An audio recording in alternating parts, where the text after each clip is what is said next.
అందరికీ నమస్కారం. Welcome to Jana Gana Mana. Telangana ప్రభుత్వం ఏదైతే హైడ్రా అనే ఒక సంస్థను తీసుకొని వచ్చి అక్రమ నిర్మాణాలని కూలగొడుతూ వస్తుందో ఇన్ని రోజులు మనం అందరం చూస్తూ వస్తూ ఉన్నాం. హైదరాబాద్ లో కబ్జాల పరంపర అసలు ఎప్పటి నుంచి మొదలైంది అంటే, ఎప్పుడైతే హైదరాబాద్ నగరం ప్రపంచ పటంలో తనదైన ముద్ర వేసుకోవడం మొదలు పెట్టిందో ఆనాటి నుండి. ఎప్పుడైతే నిర్మాణ రంగం పెద్ద ఎత్తున తన యొక్క మేజర్ షేర్ ని బిల్డర్స్ చేతిలో పెట్టిందో ఆనాటి నుండి. కాస్త సూక్ష్మంగా మనం చూసుకుంటే 1990ల నుంచి ఉమ్మడి ఆంధ్రప్రదేశ్కి నారా చంద్రబాబు నాయుడు ఉన్న సమయంలో మాదాపూర్లోని హైటెక్ సిటీ జంక్షన్ నుంచి కుకట్పల్లి జంక్షన్ కి ఈ యొక్క ప్రాంతాన్ని డెవలప్మెంట్ కి ఎక్కువగా ఫోకస్ చేశారు. తమ అనుచర వర్గానికి ఆర్థికాభివృద్ధి చేకూర్చడానికి ఈ ప్రాంతాన్ని ఎక్కువగా డెవలప్మెంట్ కి ఫోకస్ చేశారు అని పబ్లిక్ పాలసీకి సంబంధించి కొంతమంది పెద్దలు కేస్ స్టడీస్ కూడా ప్రదర్శించారు కూడా. కానీ that is a different issue that doesn't come under illegal occupancy. 2004 నుంచి హైదరాబాద్ నగరంలో హైదరాబాద్ చుట్టుపక్కల కబ్జాల పరంపర విస్తృతంగా మొదలైంది. కబ్జాల పరంపరని 2 విధాలుగా వివరించి చూసుకుంటే, డబ్బున్నోడు, డబ్బు లేనోడు. డబ్బున్నోడు విషయానికి వస్తే, ఇల్లీగల్ ఆక్యుపెన్సీ విషయంలో జియోగ్రఫికల్ లొకేషన్ అనేది బిజినెస్ పాయింట్ ఆఫ్ వ్యూలో ఒక మేజర్ రోల్ ప్లే చేస్తుంది, ఒక ప్రధాన పాత్ర పోషిస్తుంది. ఫర్ ఎగ్జాంపుల్ ఎన్కన్వెన్షన్ విషయమే తీసుకుంటే, అక్కడున్న ల్యాండ్ అంటే చెరువును ఆక్రమించి కట్టడం వల్ల అక్కడున్న ల్యాండ్ సర్ఫేస్ కి ఇప్పుడు ఉంటున్న నోవాటిస్ బిల్డింగ్ వెనకాల కానీ, ఐకియా బిల్డింగ్ వెనకాలైనా కానీ కొన్ని సంవత్సరాల క్రితం అబండెంట్ ల్యాండ్ అక్కడ ఉంది.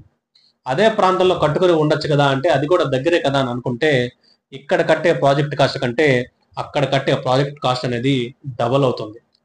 బెస్ట్ ఎగ్జాంపుల్ చెప్పాలంటే, అమెజాన్ బిల్డింగ్ హైదరాబాద్ లో ఉంది కదా, దాంట్లో వాడిన స్టీల్ తాలూకా ఐఫిల్ టవర్ లో వాడిన స్టీల్ కంటే 2.5 టైమ్స్ ఎక్కువ స్టీల్ అమెజాన్ బిల్డింగ్ కి వాడారు. ఎంత ఫౌండేషన్ స్ట్రాంగ్ గా వేసుకోవాల్సిన పరిస్థితి హైదరాబాద్ ఆ యొక్క ప్లాటీలో ఉందో ఇది గమనించాల్సిన అంశం. గత కొన్ని సంవత్సరాల క్రితం భూమా అఖిలప్రియ గారికి ఒక పారిశ్రామికవేత్తకి ఒక కాన్ఫ్లిక్ట్ ఏర్పడింది.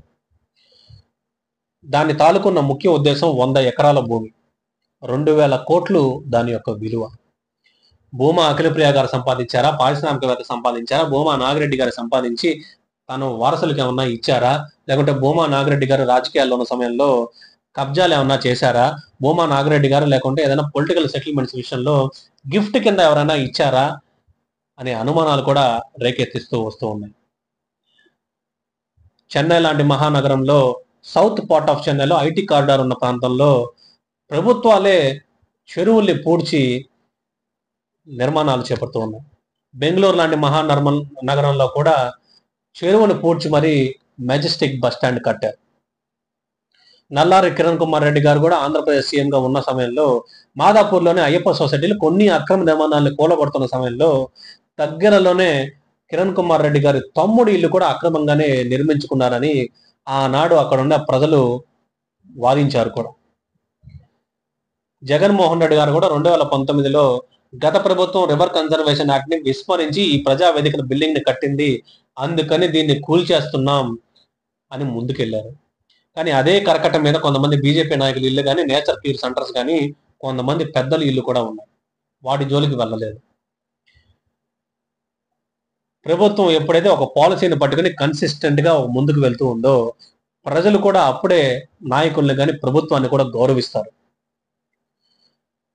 పేదోడి విషయానికి వస్తే ఫుడ్, బెడ్ అండ్ షెల్టర్ ఈ 3 కూడా ప్రభుత్వం ప్రజలకి కల్పించాల్సిన బేసిక్ నీడ్స్. షెల్టర్ విషయానికి వస్తే ప్రధానమంత్రి ఆవాస్ యోజన విషయాన్ని పక్కన పెడితే, గతంలో కూడా టిఆర్ఎస్ ప్రభుత్వం డబుల్ బెడ్రూమ్ ఇల్లు అయినా కానీ, రాజీవ్ గృహకల్ప కానీ, గత ప్రభుత్వాల్లో రాజీవ్ గృహకల్ప కానీ, ఇందిరమ్మ ఇల్లు కానీ గతంలోనే ప్రభుత్వాలు తీసుకొని వచ్చాయి. కానీ ప్రభుత్వాలు ఎక్కడ కూడా పేద ప్రజలకి అక్కడ నివసించడానికి ఆమోదకరంగా నిర్మించడం లేని కారణంగా చాలా మంది వాటిని తీసుకోవడానికి ఇష్టపడరు.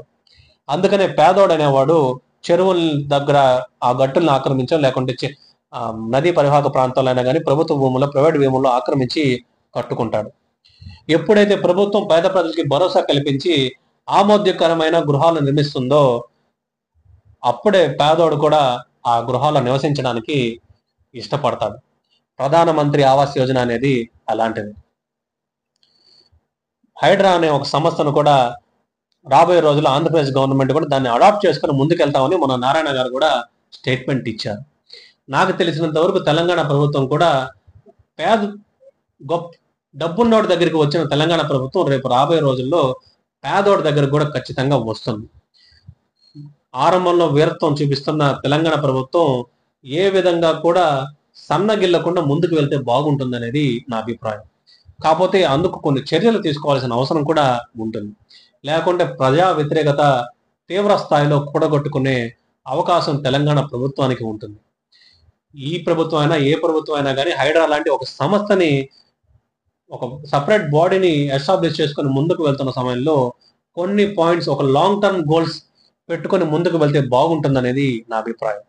అందులో మొదటిది, నదీ పరివాహక ప్రాంతాల్లో అయినా కానీ, చెరువు పరివాహక ప్రాంతాల్లో, లేకుంటే ప్రభుత్వ భూముల్లో, ప్రైవేట్ భూముల్లో ఆక్రమించుకున్న ప్రతి ఒక్క పేదవాడికి ఇల్లు కూలగొడుతూనే అట్ ది సేమ్ టైం కూడా తనకి అనువైన ప్రాంతంలో ప్రధానమంత్రి ఆవాస్ యోజన ద్వారా ఇల్లు కేటాయించడం. రెండవది, రియల్ ఎస్టేట్ రంగాన్ని రెగ్యులేట్ చేసుకుంటూ ముందుకు వెళ్ళాలి. మూడవది, గతంలో వైసీపీ ప్రభుత్వం ఒక చక్కటి నిర్ణయాన్ని ఎంఐజీ లేఅవుట్స్ కింద తీసుకొని వచ్చింది. మిడిల్ ఇన్కమ్ గ్రూప్ కి సంబంధించిన లేఅవుట్స్, అంటే ప్రభుత్వాలే మౌలిక సదుపాయాలు ఏర్పాటు చేసి తక్కువ ధరకి ప్రజలకి స్థలాలు కేటాయించడం. మరోపక్క ఈ ప్రతి ఇంటికి కూడా చెత్త సేకరణ అనేది చేరువ చేయాల్సిన అవసరం ప్రభుత్వం యొక్క ముఖ్య కర్తవ్యం కూడా. మరోపక్క మ్యాన్ మేడ్ చెరువులను కూడా నిర్మించుకోవాల్సిన అవసరం ప్రభుత్వాలకి ఉన్నాయి. అంతేకాకుండా నదీ పరివాహక ప్రాంతాల్లో ఉన్న, చెరువు పరివాహక ప్రాంతాల్లో ఉన్న ప్రజలకి, ముఖ్యంగా వారికి టాప్ ప్రయారిటీ ఇస్తూ ఇల్లు కేటాయించాల్సిన అవసరం కూడా ఉంది. రాబోయే రోజుల్లో తెలంగాణ ప్రభుత్వం కూడా నిదానంగా కాస్త ఆచితూచి అడుగు వేసి పేదవాడికి ఇబ్బందికరంగా లేకుండా ముందుకు వెళ్తే బాగుంటుంది.